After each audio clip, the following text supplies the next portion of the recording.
Hello and welcome to Dishans EduTech. I'm your assistant teacher, Privesh sir. So today we are going to start our new lessons. That is from history. Second lessons of history. Name of the lessons is establishment of companies power. यानी कि India में जो British East India company का जो power established हुआ है वो किस तरह से हुआ है वो हम इस चैप्टर के थ्रू जानेंगे। एंड उसके साथ साथ हम ये भी देखेंगे कि not only British East India company had come to our country लेकिन बहुत सारा अदर ईस्ट इंडिया कंपनी आए थे, वो क्या क्या था वो भी हम इस चैप्टर के थ्रू देखेंगे। तो लेट्स स्टार्ट आज का जो हमारे लेसन है। तो फर्स्ट हम लोग स्टार्ट करते हैं किससे कि मर्केंटलिज्म एंड ट्रेड वार्स, यानी कि what is mercantilism and trade war. तो फर्स्ट डिस्कस करते हैं हम लोग मर्केंटलिज्म, यानी कि ये क्या है। मर्केंटलिज्म एक क्या है, प्रॉफिट मेकिंग इकोनॉमिक पॉलिसी है जो कब हुआ था 16 से लेकर 18 सेंचुरी, यानी कि 16 to 18 सेंचुरी के बिटवीन में जो इकोनॉमिक सिस्टम उस टाइम क्या हो रहा था, मतलब चल रहे थे। यानी कि इकोनॉमिक सिस्टम में ज़्यादातर किसको ध्यान दिया गया था, ट्रेड को, क्योंकि ट्रेड से क्या करना, इकोनॉमी को डेवलप करना, प्लस क्या भी करना, प्रॉफिट को कमाना भी, प्रॉफिट बनाना। ये जो पॉलिसी था उसी को हम क्या कहते, मर्केंटलिज्म कहते। एंड इस पर यहाँ पर देखिए जो आइडियाज था मर्केंटलिज्म का वो क्या था कि नेशंस का जो वेल्थ है, यानी कि नेशंस का जो इकोनॉमिक कंडीशंस है और नेशंस का जो पावर है उसे क्या कर सकते हैं, बढ़ा सकते हैं। नेशंस का इकोनॉमिक कंडीशंस भी डेवलप करवा सकते हैं। अगर इकोनॉमिक कंडीशंस ठीक हो गए तो देश का पावर तो वैसे ही क्या हो जाएगा, इंक्रीज हो जाएगा, है कि नहीं। तो ये किसके थ्रू कर सकते हो कि ये कंसेप्ट उस टाइम आ गया कि बाय इंक्रीजिंग एक्सपोर्ट, ठीक है, एक्सपोर्ट को क्या करके, इंक्रीज करके, यानी कि देश से जितना ज़्यादा एक्सपोर्ट होगा उतना ज़्यादा इनकम होगा, जितना ज़्यादा इनकम उतना ज़्यादा इकोनॉमी क्या करेंगे, डेवलप करेंगे। जितना ज़्यादा इकोनॉमी डेवलप्ड होगा उतना देश का पावर क्या हो जाएगा, बढ़ जाएगा। तो ये आइडियाज था मर्केंटलिज्म का। एंड उसके साथ साथ इंक्रीजिंग क्या करना, ट्रेड को भी क्या करना, बढ़ाना, यानी कि एक्सपोर्ट इम्पोर्ट ये सब किस में आते, टर्म ट्रेड में ही आते।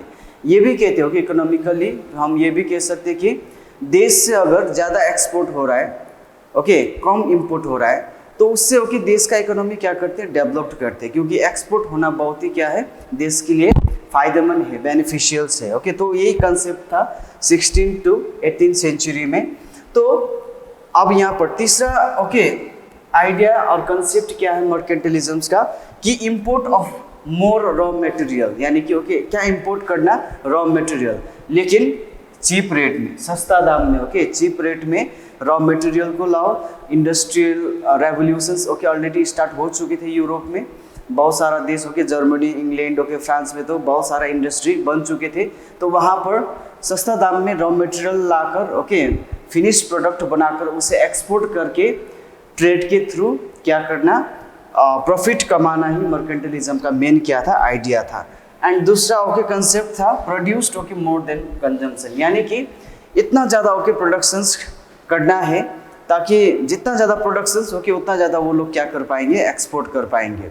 तो यही कंसेप्ट था। लेकिन इसके कारण से धीरे धीरे क्या स्टार्ट हो गए, मोनोपोली स्टार्ट हो गई, यानी कि मनमानी मोनोपोली इन ट्रेड। एंड यही मोनोपोली इन ट्रेड के कारण से ट्रेड वार हो जाते हैं। तो अब ट्रेड वार देखिए, ये क्या है ट्रेड वार।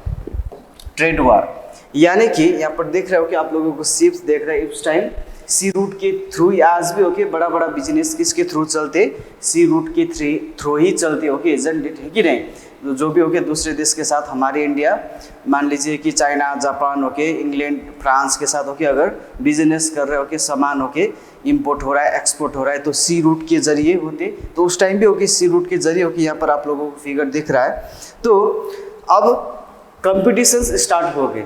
हम इंडिया की बात कर रहे हो बाकी देश में भी गया था ये जो कंपनियां, लेकिन हमारे इंडिया में जो भी कंपनियां आया था English east India company, French, Portuguese, Dutch, Danish जो भी आए थे, अब उन लोगों में कंपटीशन शुरू हो गया। उसके कारण से अब वो लोग यूरोपियन सैंक ईच अदर शिप अब वो लोग क्या करने लगे, यहाँ पर एक दूसरे के जो शिप है उसे क्या करने लगे, कब्जा करने लगे, ताकि वो ओके यहाँ पर ना आए और यहाँ आकर ओके उन लोग के साथ कंपटीशंस ना करे, क्योंकि जितना ज़्यादा कंपटीशंस ओके उतने ज़्यादा यहाँ पर जो प्रोड्यूसर है ओके उन लोगों को क्या हो जाएगा, फ़ायदा हो जाएगा। एक ही ओके कंपनी रहेंगे तो फिर उन लोगों को सस्ता दाम में क्या मिल जाएगा, रॉ मटेरियल मिल जाएगा। तो अब वो लोग क्या करने लगे, ब्लॉक्ड करने लगे सी रूट्स को, ताकि ओके दूसरे देश का कंपनी का शिप हमारे इंडिया में ना आए। एंड इसके कारण से ओके वो लोग क्या करने लगे, divide the movement of supplies of the rivals. Okay rivals का मतलब है एनिमी, यानी कि फ्रांस का ओके शिप यहाँ पर है, ठीक है। तो इधर से ओके ब्रिटिश आ रहा है, सपोज मान लीजिए ओके यहाँ से ब्रिटिश आ रहा है, तो कभी ओके ब्रिटिश का शिप को क्या कर रहे थे, वो लोग कब्जा कर रहे थे ताकि वो लोग ओके इधर ना आ सके। कभी ओके फ्रांस का इस तरह का ओके ऑफ एक्टिविटीज स्टार्ट हो चुका था। एंड उसके कारण से लगर हेड और dispute with the local ruler, यानी कि ओके जो लोकल रूलर दूसरे कंपनी को क्या कर रहे थे, इनवाइट कर रहे थे, यानी कि ओके उसे एक्सेप्ट कर रहे थे, ओके उसे सपोर्ट कर रहे थे। तो उसके साथ भी अब ये जो कंपनियां का क्या होने लगे, ओके डिस्प्यूट स्टार्ट होने लगे। सपोज मान लीजिए कि ब्रिटिश ईस्ट इंडिया कंपनी को किसी ओके दूसरे स्टेट के रूलर्स ने क्या कर लिया, एक्सेप्ट कर लिया, यानी कि ओके सपोर्ट कर लिया। तो इधर फिर okay French east India company okay नाराज़ हो रहे थे। कहीं पर okay French east India company को सपोर्ट कर रहे थे तो ब्रिटिश ईस्ट इंडिया कंपनी नाराज़ हो रही थी। इसीलिए लोकल रूलर्स के साथ भी ओके अब कंपनी का क्या शुरू हो चुका था, ओके डिस्प्यूट शुरू हो चुका था। Now finally Portuguese okay and Danish को क्या कर दिया गया, एलिमिनेट कर दिया गया। एलिमिनेट का मतलब है उसे ओके हटा दिया गया कंपटीशन से। एंड बाकी ओके जो भी वो कंपनी रह गया, लेकिन लास्ट में जाकर ओके हमें सिर्फ British East India company and कई कई जगह में फ्रांस ईस्ट इंडिया कंपनी देखने को मिलते हैं। Now trading company in India, जैसे ओके मैं बता रहे थे आप लोगों को कि सिर्फ ब्रिटिश ईस्ट इंडिया कंपनी नहीं आया था, बाकी कंपनी भी आया था। वो कौन कौन है, तो फर्स्ट ओके हम देखते हैं पोर्तुगल, यानी कि 1498 में ओके वास्को डा गामा ने क्या डिस्कवर्ड किया, सी रूट टू इंडिया। तो ऑब्वियसली ओके पोर्तुगल ही ओके फर्स्ट देश हो गया जो हमारे देश में क्या किए आए हैं और हमारे देश के साथ ट्रेड रिलेशंस रखे। यहाँ पर देख रहे हो ओके वास्को डा गामा। अब यहाँ पर देखिए first to establish okay trade link with India, यानी कि Portuguese okay East India company is the first company to establish trade relations with India. उसके बाद जब इंडिया में आए ओके अब सामान को ओके कलेक्ट करने के बाद रखने के लिए एक जगह चाहिए, तो उसी जगह को ओके हम क्या कहते हैं, फैक्ट्रीज और ट्रेडिंग पोस्ट भी कहते हैं। यहाँ पर ओके आप लोग इस तरह का फोटो भी देख सकते हो कि इस तरह का ट्रेडिंग पोस्ट यानी कि फैक्ट्रीज बनाते थे कंपनियाँ। सो नाउ फर्स्ट ओके उन लोगों ने फैक्ट्री कहाँ पर बनाए, कैलिकट में बनाए, कोचिन में भी था ओके पोर्तुगीज का, गोवा में भी था, दामन Diu okay Bassein Salsette okay on the western coast of India में ओके उन लोगों ने आकर फैक्ट्रीज सेटअप किया ओके। एंड वहीं पर वो लोग रॉ मटेरियल को कलेक्ट करते थे ओके एंड भेजते थे। एंड उधर से सामान आ रहे तो वहीं ओके रिसीव करके वहीं स्टोर करके वहीं से इंडिया में क्या करते थे, सप्लाई करते थे। तो इस तरह से नाउ बाद में जाकर ओके क्या करना पड़ा, गोवा ओके दामन एंड दीव ही ओके किसके पास रह गया ओके यहाँ पर later reduce to okay Goa Daman and Diu by the end of the 16th century. बाद में जाकर ओके पोर्तुगीज के हाथ में सिर्फ इतना ही ओके जगह रह गए, बाकी सब ओके क्या हुआ, चला गया ओके, या तो ब्रिटिश ईस्ट इंडिया कंपनी ले लिया। नाउ सेकेंड कंपनी है डच ईस्ट इंडिया कंपनी। ये कहाँ का कंपनी है, हॉलैंड का है। इस तरह का शिप में आते थे ओके, आप लोग यहाँ पर देख सकते हैं। एंड ये कब बने थे, 1602 में बना था, ठीक है। एंड जब वो लोग आए इंडिया में तो उन लोगों ने फर्स्ट फैक्ट्री कहाँ पर बनाया था, त्रानकेवीर ओके, ये कहाँ पर है, एक तांजोर डिस्ट्रिक्ट ऑफ तमिलनाडु में है। एंड उन लोगों ने बंगाल का सेरमपुर में भी फैक्ट्री सेटअप किया था। उसी तरह से नागापट्टनम ओके, चिंचुरा, पटना, बालासोर, कोचिन, सूरत, कराईकल ओके, कासिम बाजार एंड मौसलीपट्टनम, यहाँ पर भी फैक्ट्री सेटअप किया था। यानी कि यहाँ जाकर ओके वो लोग क्या कर रहे थे, ट्रेड कर रहे थे, क्योंकि बेसिकली यहाँ पर जो भी कंपनी आ रहा है ओके वो सब किसके लिए आ रहा है, ट्रेड करने के लिए आ रहा है कि नहीं। Now by the mid 18th century okay, यानी कि by the mid 18th century colonial positions were taken by the British okay. यहाँ पर जो ओके यहाँ पर ये सब एरिया में डच ईस्ट इंडिया कंपनी पहले क्या कर रहे थे, फैक्ट्री बनाकर ट्रेड चला रहे थे। लेकिन by the mid 18th century okay ये जितना भी ओके प्लेसेस थे वहाँ पर सब ओके ये किसने ले लिया, ब्रिटिश ने ले लिया। Okay Dutch east India company को यहाँ से भगा दिया, एलिमिनेट कर दिया। And Dutch east India company के अंडर में जो भी एरिया था ओके जहाँ जहाँ पर वो लोग ट्रेड कर रहे थे वो सब ओके प्लेसेस किसके अंडर आ गए, ब्रिटिश के अंडर आ गए। ठीक है। Now next is Danish east India company. Okay Danish means Denmark. Okay तो ये कब बने थे, 1616 में बना था ये Danish east India company. And उन लोगों ने भी ओके फर्स्ट आकर कहाँ पर बनाए थे, तमिलनाडु का त्रानकेवीर ओके जो डच ईस्ट इंडिया कंपनी ने भी ओके वहीं पर बनाए थे। उसके बाद वेस्ट बंगाल के सहारनपुर में भी ओके उन लोगों ने फैक्ट्री बनाया था।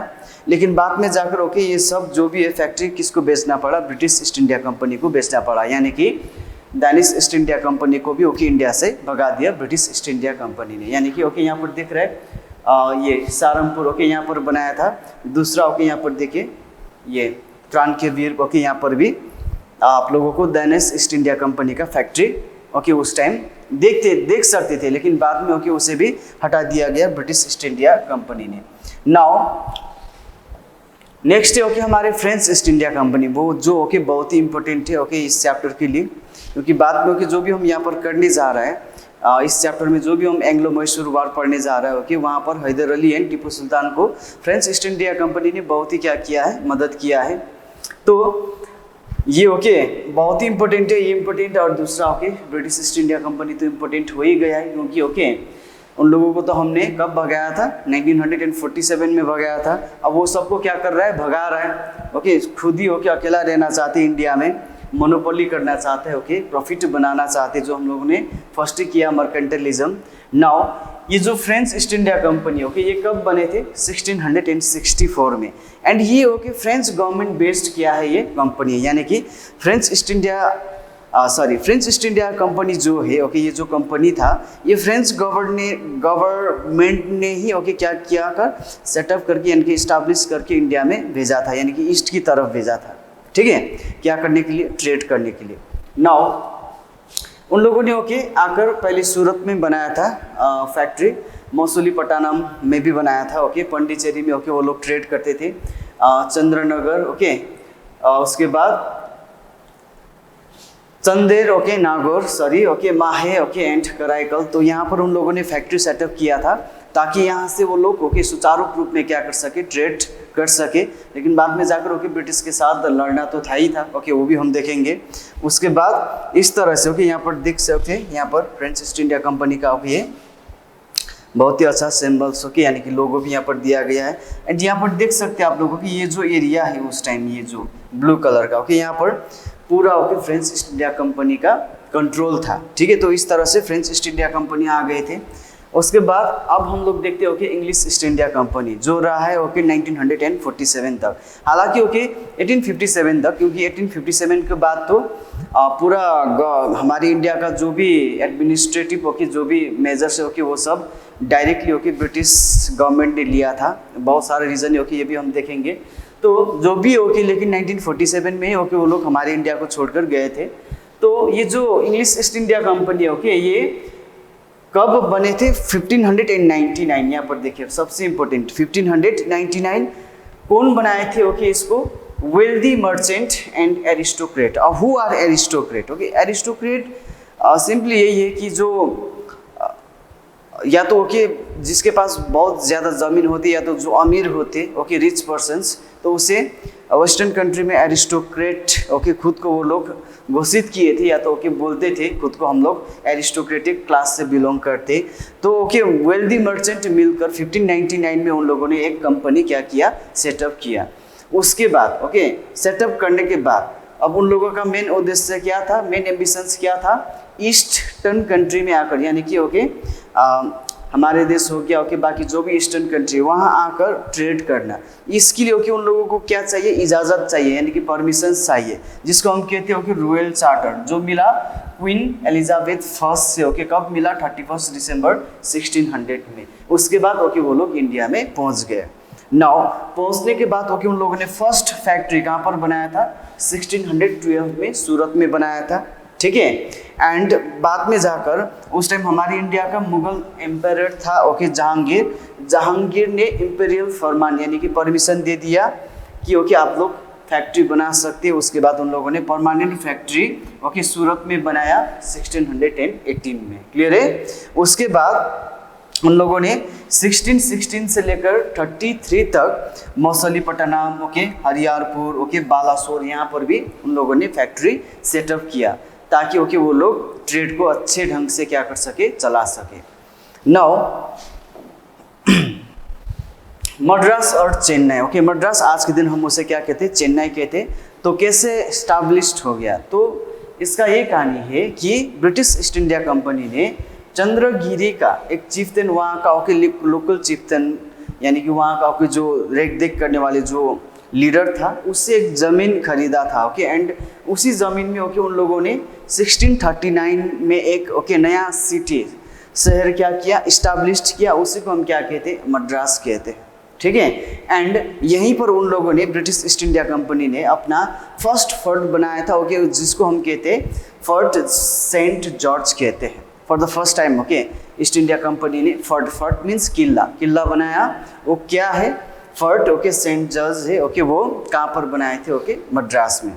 नाउ यहाँ पर देख रहे हो ओके ये जो है ये ओके इस तरह का ये जो देख रहे हैं फोर्ट है कि नहीं, फैक्ट्री भी हो गया, फोर्ट भी हो गया कि ये सिटी ओके। यहाँ पर देख रहे हो कि कितना शिप्स ओके आप लोगों को दिखाई दे रहा है। नाउ अब मद्रास तो हो गया, अब ओके बंगाल के बारी ओके। बंगाल तो आना ही है क्योंकि बंगाल तो उस टाइम बहुत ही प्रॉस्परस क्या था, स्टेट था, सोइल फर्टाइल था, ट्रेड यानी कि रॉ मटेरियल बहुत ही ज़्यादा था। बंगाल का इकोनॉमी ओके बहुत ही क्या था, अच्छा खासा था ओके। बंगाल में तो ट्रेड करने के लिए आना ही है। तो कब पहुँच गए बंगाल में, 1651 में ओके वो लोग बंगाल पहुँच गए।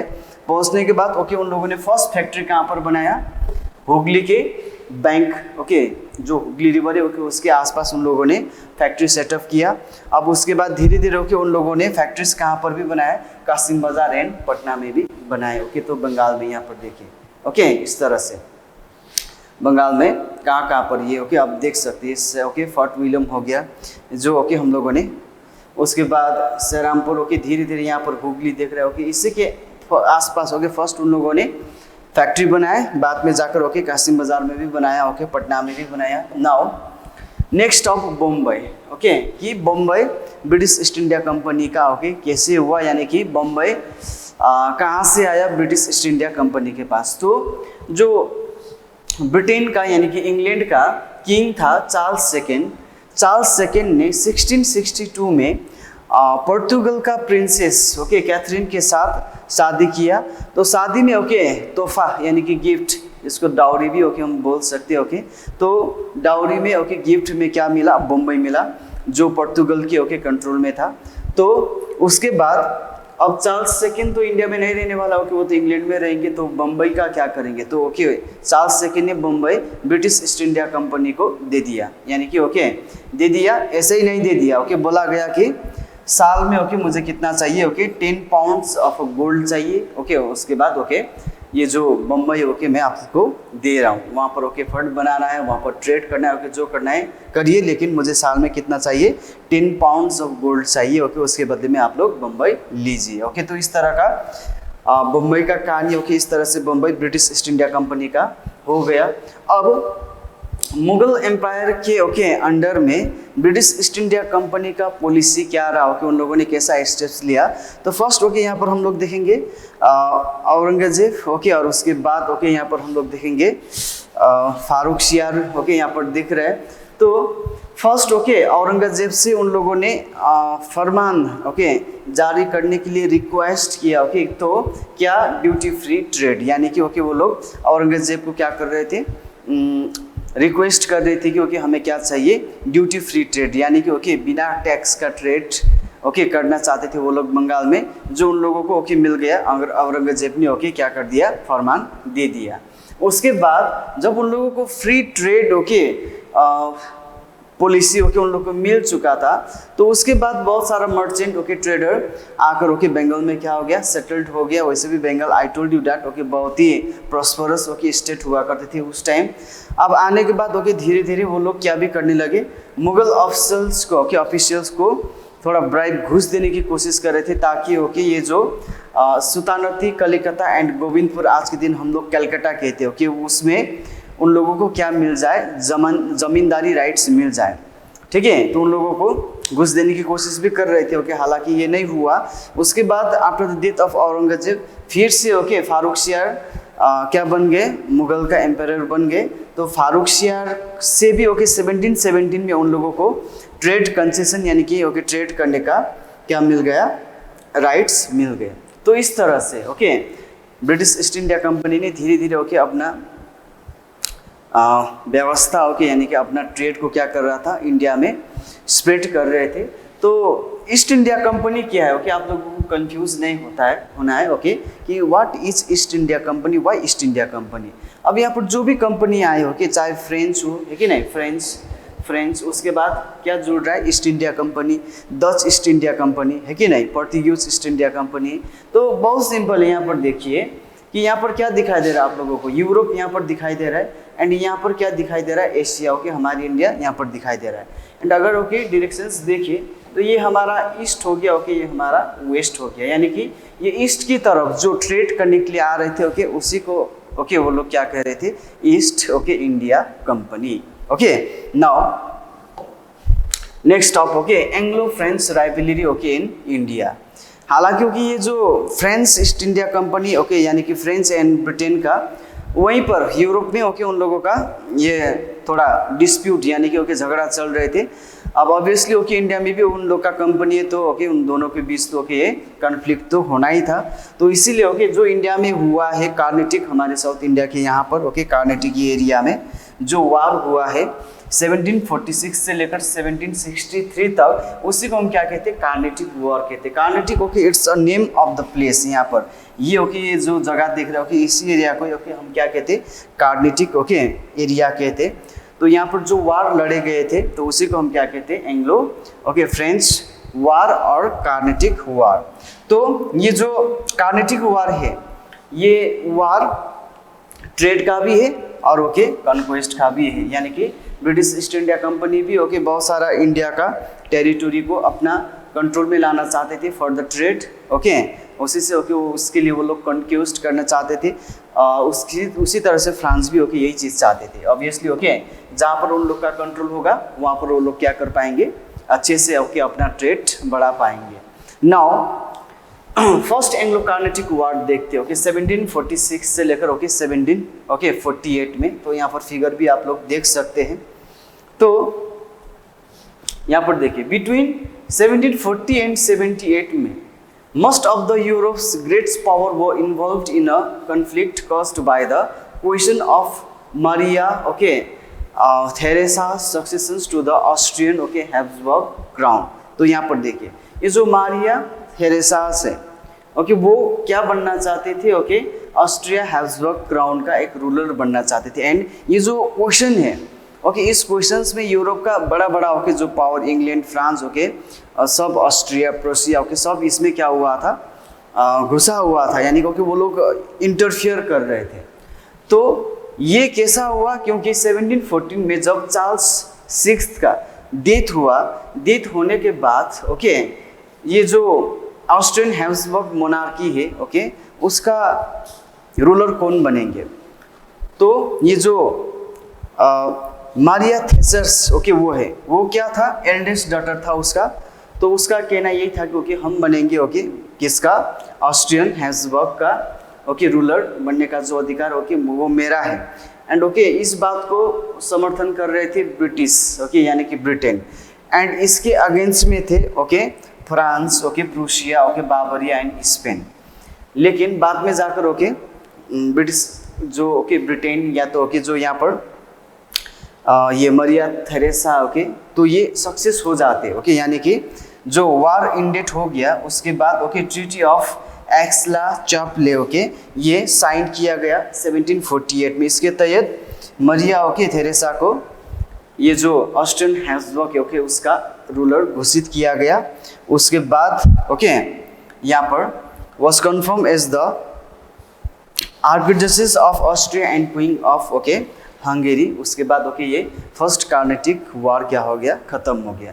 यानी कि ये ओके जो यहाँ पर रीजन देख रहा है ओके, ये रीजन्स सिर्फ और सिर्फ एक ही रीजन से, वो क्या है, यहाँ पर मारिया थेरेसास कि ऑस्ट्रियन हैब्सबर्ग का ओके एम्पायर का रूलर बन सकती है कि नहीं बन सकती है।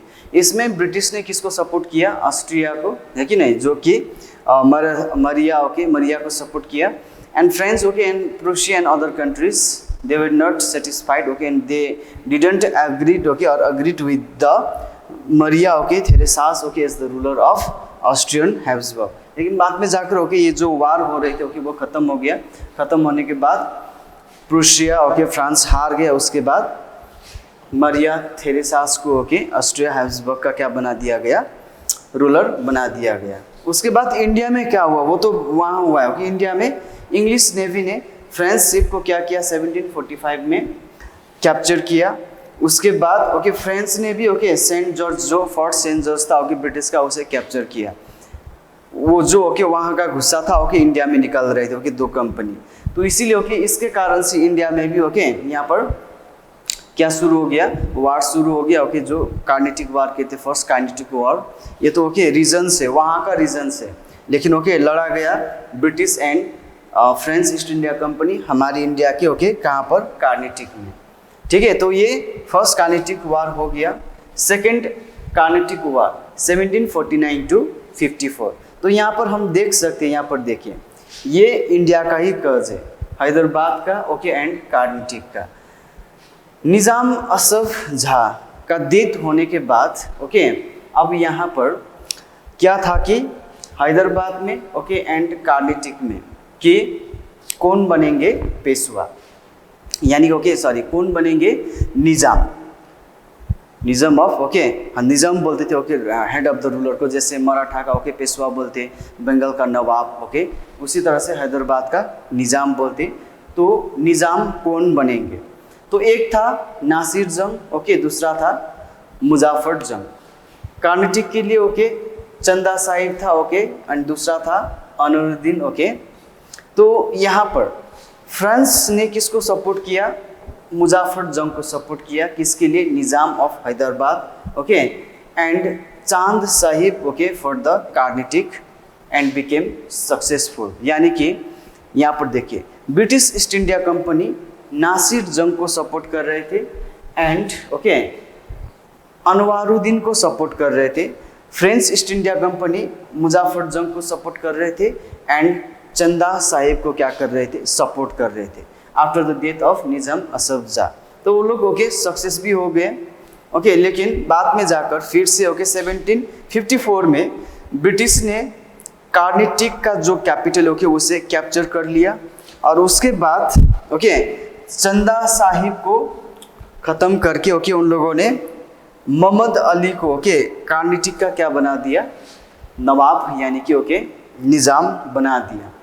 उसके बाद ओके ये जो सेकेंड कार्नेटिक वार है ओके यहीं पर ख़त्म हो जाती है। बस इसमें ओके यही रीज़न है कि निज़ाम असफ झा का डेथ के बाद ओके नासिर जंग भी हैदराबाद का निज़ाम बनना चाहते थे, मुजाफर जंग भी बनना चाहते थे ओके हैदराबाद का निज़ाम, एंड कार्नेटिक में चंदा साहिब बनना चाहते थे एंड अनवरुद्दीन ओके बनना चाहते थे। अब यहाँ पर okay British East India company and French east India company क्या कर रहा है ओके इंडल्ज हो रहा है, यानी कि इन्वॉल्वमेंट ओके दिखा रहा है। फ्रेंच ईस्ट इंडिया कंपनी किसको सपोर्ट कर रहा है, नासिर जंग सॉरी मुजाफर जंग को, and British East India company किसको सपोर्ट कर रहा है, नासिर जंग को। उसके बाद कार्नेटिक के लिए ओके चंदा साहिब को French east India company support कर रहा है ओके, अनवारुद्दीन को कौन सपोर्ट कर रहा है, British East India company support कर रहा है। तो एट फर्स्ट ओके हम देख सकते हैं for a short span of time French east India company सफल हो गए, है कि नहीं। मुजाफर जंग को हैदराबाद का निज़ाम घोषित कर दिया गया एंड चांद साहिब को कार्नेटिक का। लेकिन फिर से ओके 1754 में ब्रिटिश ने कार्नेटिक को कैप्चर कर लिया। उसके बाद ओके चंदा साहिब को ख़त्म करके कार्नेटिक का नवाब किसको बना दिया ओके, मोहम्मद अली को बना दिया गया। ठीक है, now third Carnatic war 1756 to 63। ये डेट ओके बहुत ही इंपॉर्टेंट होते हैं ओके, जो भी Carnatic war okay, Anglo Mysore war, Anglo Maratha war, जो भी okay that are very very important year. तो यहाँ पर देख सकते हो कि फिगर में आप अच्छे से ओके, तो देखिए यहाँ पर ये जो थर्ड कार्नेटिक वार है, ये इसका ओके रीजन क्या है देखिए, 7 year war between okay England and France, यानी कि फ्रांस का ओके एंड इंग्लैंड का यानी कि ब्रिटेन का ओके पहले से ओके यूरोप में नहीं बनता था। क्यों नहीं बनता था? अब दोनों ही पावरफुल कंट्री है ओके पूरी दुनिया में ओके, दोनों ही आगे बढ़े थे क्या करने के लिए, ट्रेड को बढ़ाने के लिए। ऑब्वियसली ओके दोनों में कंपटीशंस तो बहुत ही ज़्यादा था ओके, तो इसीलिए ओके ऑब्वियसली ओके ये तो फेयर रीज़न हो गया कि ओके एक दूसरे को वो क्या नहीं करेंगे, पसंद नहीं करेंगे। तो उन लोगों का ओके ये जो कंटिन्यू वार है देखिए, defeat of France under count okay the lily bye general okay sir Iri Kate of British forces in India in the Battle of Vandivas, okay, Chennai in the present day Tiru okay vanna okay malai district in 1760। तो यहाँ पर देखें ये जो third Carnatic वार है okay, इसका main reasons था okay 7 year वार okay, ये जो यूरोप में हुआ था ओके, दोनों के बीच चल रहे थे। तो उसका ओके जो भी ओके रीजन से ओके वो हमें कहाँ पर दिखाई दे रहे थे, ऑफ इंडिया में दिखाई दे रहे थे। उसके कारण से ये थर्ड कार्नेटिक वार ओके 1756 में फिर इंडिया में स्टार्ट हो गए। कहाँ पर हुआ था? वांदीवर्स में। वो कहाँ पर है? आज का ओके प्रेजेंट डे चेन्नई में ओके, वहाँ पर हमें ये वांदीवर्स प्लेस मिलेंगे। वहाँ पर ओके फ्रांस का एंड ओके ब्रिटिश का जो भी फोर्सेस ओके उन लोगों का लड़ाई हुआ था। वहाँ पर फ्रांस का जो जनरल था ओके, यानी कि आर्मी का जो जनरल था ओके काउंट डी लेली, उसे ओके जनरल सर आयरी कटे ऑफ ब्रिटिश ने क्या कर दिया? हरा दिया। उसके बाद ओके ये जो वार था third Carnatic war by the treaty of Paris के थ्रू क्या कर दिया गया? एंड कर दिया गया। ठीक है, सो ये था हमारे आज का ओके क्लासेस और सेशंस। यहाँ पर हम लोगों ने देखा कि कौन कौन कंपनी हमारे इंडिया में आया था, और उसके साथ साथ ओके उन लोगों ने किस तरह से इंडिया में अपना ट्रेड स्टैब्लिश्ड किया था, फैक्ट्री ओके स्टार्ट किया था। एंड लास्ट में जाकर ओके कौन सा कंपनी ओके हमारी इंडिया में रह गया?